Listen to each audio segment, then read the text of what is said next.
Antigone de Jean Anouilh. Jean Anouilh a écrit cette pièce en 1942. Elle a été jouée le 4 février 1944, à l'Atelier Théâtre de Paris, mis en scène par André Barsac. Il a été publié en 1946, publié par la Table Ronde et figure dans les Nouvelles Pièces Noires publiées la même année. Les principaux personnages de la pièce sont Antigone, la fille d'Œdipe et de Jocaste.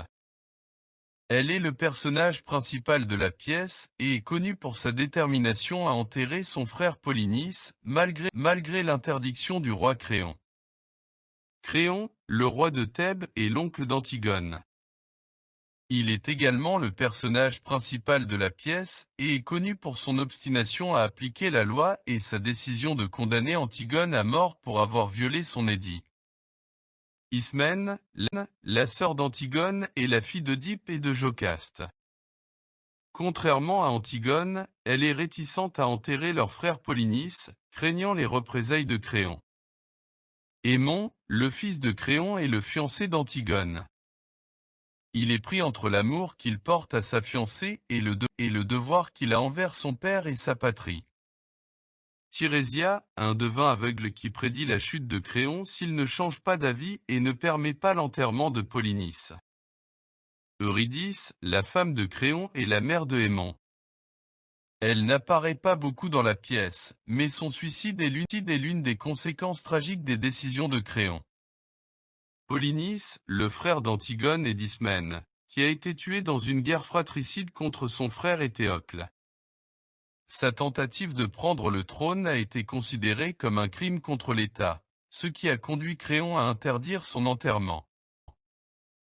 Dans la pièce, Antigone, la fille d'Œdipe, s'oppose aux ordres de son oncle, le roi Créon, qui a interdit l'enterrement de son frère Polynice, considéré comme un traître.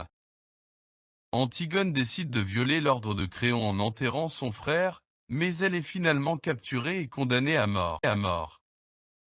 Au cours de la pièce, Antigone affronte Créon et défend ses convictions, affirmant qu'elle doit obéir aux lois divines plutôt qu'aux lois humaines. Les personnages principaux sont confrontés à des dilemmes moraux complexes tout au long de la pièce, en explorant les thèmes de l'honneur, de la famille, de la justice et de la loyauté.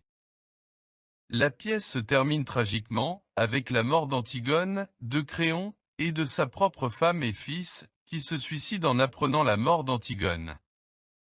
La pièce est souvent considérée comme une critique de la société contemporaine, et une exploration de la nature humaine et de la morale.